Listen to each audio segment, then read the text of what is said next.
Last video में हमने जैसे कि एसेक्सुअल रिप्रोडक्टिव स्ट्रक्चर्स पढ़े थे और वेजिटेटिव प्रोपेग्यूल्स पढ़े थे। अब इस वीडियो में हम कंटिन्यू करेंगे, जैसे कि मैंने बताया था आप लोगों को कि ब्रायोफाइलम के बारे में हम डिटेल में पढ़ेंगे। तो एक क्वेश्चन की फॉर्म में मैंने यहाँ पे लिखा हुआ है कि ब्रायोफाइलम होता क्या है, what is Bryophyllum and right about it's reproduction. अब हम उसका रिप्रोडक्शन पढ़ेंगे कि ब्रायोफाइलम क्या है और उसका रिप्रोडक्शन कैसे होता है।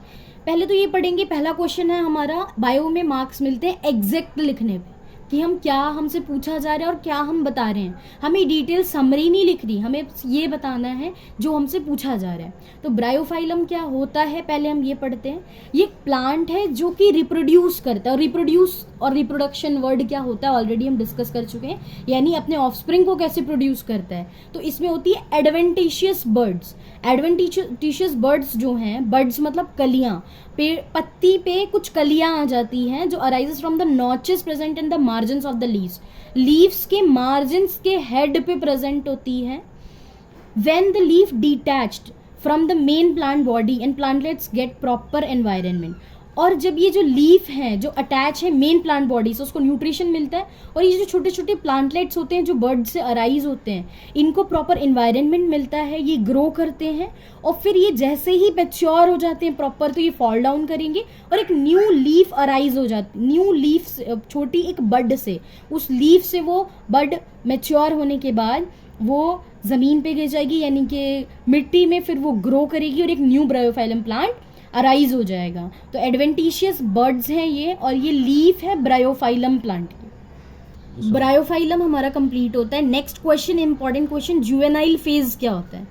जुवेनाइल फेज बेसिकली क्या होता है, all organism have to reach a certain stage of growth and maturity.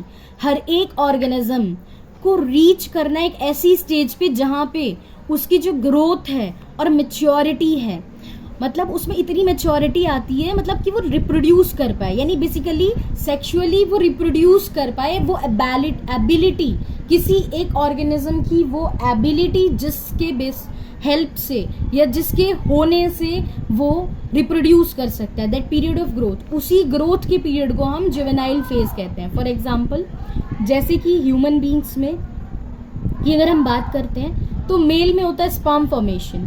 तो वो जो ग्रोथ का टाइमिंग होता है, जब तक वो अटेन ना कर पाए sperm formation in boys and egg formation, ovulation in girls, ताकि वो अब सेक्सुअली रिप्रोड्यूस कर पाए और ऑफस्प्रिंग प्रोड्यूस कर पाए, तो वो जो ग्रोथ का फेज है वो एक जुवेनाइल फेज होता है। उसके बाद नेक्स्ट टॉपिक हम पढ़ते हैं, ये भी क्वेश्चन की फॉर्म में है, छोटे छोटे टॉपिक्स हैं जो क्वेश्चंस की फॉर्म में फ्रेम किए हुए हैं। ऑस्ट्रस साइकिल क्या होती है, जो साइक्लिक चेंजेस होते हैं रिप्रोडक्शन के टाइम में। नॉन प्राइमेट्स मैमल्स होते हैं जिनका प्रॉपर विजन नहीं होता, जिनका ब्रेन हाईली डेवलप्ड नहीं होता, 4 लिम्स मॉडिफाइड नहीं होते, जैसे कि काउज, शीप, रैट एक्सेट्रा। इनके जो रिप्रोडक्शन साइक्लिक चेंजेस, यानी रिप्रोडक्शन में जो चेंजेस आते हैं, उस साइकिल में जो चेंजेस आते हैं, नॉन प्राइमेट्स मैमल्स कहा जाता है इनको। और उनकी जो रिप्रोडक्टिव साइकिल होती है बेसिकली उसको ऑस्ट्रस साइकिल कहते हैं। नेक्स्ट टॉपिक में हम पढ़ेंगे सेक्सुअल रिप्रोडक्शन, उसके स्टेप्स और उसमें कितने इवेंट्स होते हैं, ये हम पढ़ेंगे।